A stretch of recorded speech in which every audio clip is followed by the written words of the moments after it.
Assalamualaikum warahmatullahi wabarakatuh. Oke guys, selamat datang di channel kita Ardiwansa. Kali ini kita akan menyajikan beberapa petunjuk pembibitan kecambah kelapa sawit, mulai dari persiapan sampai dengan penanaman kecambahnya, berdasarkan buku petunjuk teknis pembibitan kelapa sawit dari PPKS langsung ya. Ini teman-teman akan dapatkan di dalam kotak teman-teman yang sudah teman-teman pesan ya, dari PPKS langsung dari Medan. Jadi di sini saya akan membahas khusus bagaimana persiapan kecambah untuk penyemayannya sampai dengan penanamannya. Oke teman-teman, ini kita akan bacakan ya. Yang pertama di sini petunjuknya adalah kultur teknis ya umum pembibitan, kultur atau budaya ya. Budaya teknis umum pembibitan. Jadi secara umum berdasarkan petunjuknya seperti ini ya, terkait dengan perlakuan kecambah ya.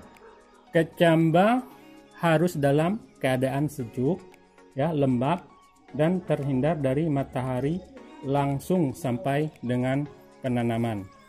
Jadi teman-teman ketika di unboxing ya, teman-teman ya harus di tempat yang sejuk ya, jangan pula di tempat yang di luar atau terkena cahaya matahari langsung. Kemudian kecambah harus ditanam sesegera mungkin setelah pengambilan dari PPKS dan tidak disimpan lebih dari 5 hari. Jadi kalau berdasarkan petunjuk di sini ya, ataupun keterlambatan pengiriman ya satu hari atau 2 hari ya baru sampai ke tempat kita, otomatis ini harus disegerakan mungkin ya, yaitu disemai ya. Kemudian kecambah dapat disimpan dalam ruangan dengan suhu 19 sampai dengan 22 derajat Celcius. Kemudian tentunya ya, periksa jumlah dan jenis persilangan yang terdapat daftar persilangan dengan label. Jadi teman-teman ya, di sini ada nanti ketika teman-teman membuka unboxing itu ada lembar tabel ya, yang terkait dengan kode-kode persilangan. Jadi persilangan di situ bagaimana penyerbukan bibit kecambah itu. Oke, itu seputar dengan kecambah ya, berdasarkan yang ada di buku petunjuk ini. Kemudian teman-teman terkait dengan polybag. Jadi teman-teman terutama yang bagi pemula ya, termasuk saya juga pemula dalam hal ini ya, makanya saya sharing dengan teman-teman. Jadi terkait dengan polybag ya, polybag di sini teman-teman sudah siapkan ya, paling kurang sebulan atau 2 bulan sebelum kecambah itu datang. Jadi teman-teman pilihlah polybag yang berukuran kira-kira 1 kilo ya, berwarna hitam ya. Kemudian kalau terkait dengan ukuran itu ada di sini 22 kali 14 cm dengan ketebalan 0,07 mili. Kemudian terkait dengan tanah ya, teman-teman, tanah yang harus direkomendasikan adalah tanah yang topsoil ya. Jadi teman-teman, yang topsoil itu maksudnya tanah yang paling atas ya, kira-kira berapa senti ya dari permukaan sampai ke bawah itu. Jadi tanahnya kirinya berwarna hitam ya, itu yang harus kita direkomendasikan. Jadi bagi teman-teman yang mempersiapkan itu ya, carilah tanah yang topsoil atau yang warna hitam.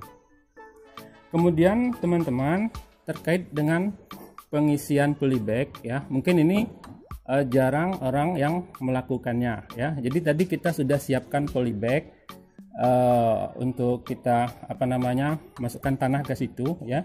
Tapi sebelum dimasukkan teman-teman boleh coba ya, untuk teman-teman tipsnya ya. Ini karena kita sudah pernah melakukannya. Jadi teman-teman, polybagnya kita balik ya, kita balik terus baru kita isi. Nah, jadi tadinya di luar di luar, tapi di luar jadi di dalam. Nah, jadi kita balik supaya apa? Supaya teman-teman ketika diisi itu teman-teman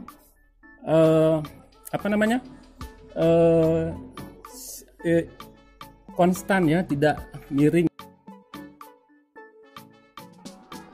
Item berikutnya yaitu soal tanah. Tadi sudah kita katakan tanah harus topsoil ya, dan kemudian tanah ini berdasarkan buku petunjuk harus diayak ya. Jadi bisa kita ayak tanahnya supaya halus. Kemudian tanahnya itu kalau misalkan kurang gembur bisa dicampur dengan pasir 3:1 ya. Kemudian dicampurkan pupuk SP36 sebanyak 500 gram ya per 10 liter air pada setiap 1 meter kubik tanah isian sebelum diisi ke polybag. Nah, kemudian ya, jadi kita kalau di tempat lokasi sekitar 1 meter meter per kubik, jadi itu kapasitas pupuknya 500 gram tercampur ya tanahnya, pupuknya SP36. Jadi teman-teman yang sudah mempersiapkan itu dan sudah selesai ya, kemudian didiamkan selama 1 bulan sebelum kecambah tersebut ditanam. Kemudian lokasi pembibitan ya. Kalau kita lihat di sini, sebaiknya lokasinya dekat dengan areal penanaman atau kebun. Ya, ini relatif ya teman-teman. Jadi kalau teman-teman kebunnya jauh, terus bagaimana dengan pembibitannya ya? Jadi cukup repot ya kalau misalkan dibawa ke lokasi ataupun dekat tempat penanaman. Jadi alangkah baiknya itu dekat dengan dimana kita tempat tinggal ya. Bisa kita di samping rumah ataupun di belakang rumah ya. Oke teman-teman, di sini kemudian dekat dengan sumber air ya, supaya bisa disiram setiap hari ya, karena kita tanah ini supaya bisa kondisinya tetap lembab ya, tetap sejuk. Kemudian terhindar dari banjir ya, ataupun angin kencang, ataupun dengan kalau misalkan di sekeliling ataupun berada dekat rumah, otomatis terhindar dari gangguan hama ya. Hamanya apa? Bisa jadi dulu binatang ternak ya, ayam dan lain-lainnya. Kemudian yang perlu diperhatikan juga ketika pengisian yaitu hama semut ya, karena pengalaman kita hama semut ini karena kita mengisi di dalam tanah itu dia sembunyi ya. Jadi itulah tadi gunanya tanah tadi diayak ya teman-teman. Nah, bagaimana kalau tidak diayak ya? Jadi kita mencari semutnya, kalau dapat itu ya kita semprot ya dengan obat ataupun racun semut.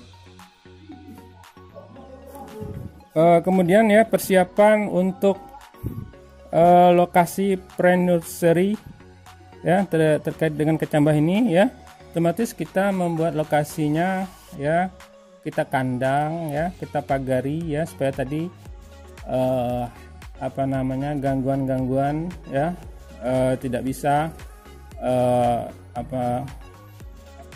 gangguan yang dari maksudnya dari bisa ayam ya, bisa binatang-binatang lain ya.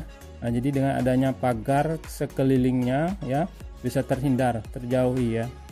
Kemudian tidak lupa juga dibuat yang tak kalah pentingnya ya, ataupun penting dibuat naungan.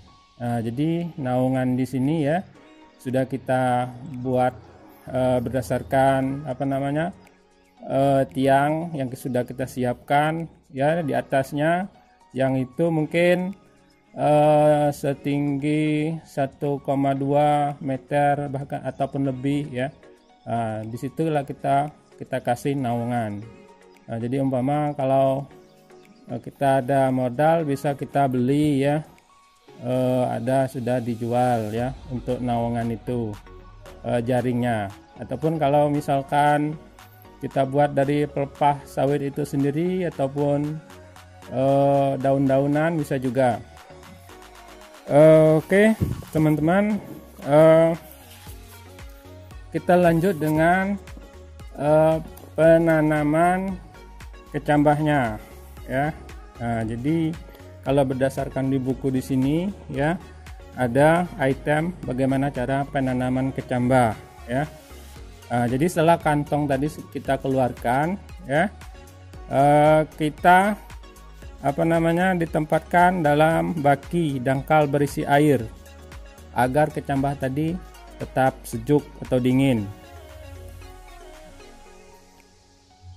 Kemudian pada saat penyemaian tentunya ya kantong tadi dibuka ataupun dipercikkan air ya untuk memberi kelembapan pada setiap kali penanaman. Jadi kalau misalkan teman-teman sudah buka ya, terus ataupun teman-teman masukkan ke baskom secara pelan-pelan ya, karena kita takut patah ya kecambahnya. Jadi secara otomatis harus pelan-pelan dan hati-hati. Jadi atau kita rendam dengan air sebentar ya. Jadi baru setelah itu kita tanam. Dan tentunya ketika kita menanam kita harus membuat lubang ya. Membuat lubang tanam dengan kedalaman 2 cm ya.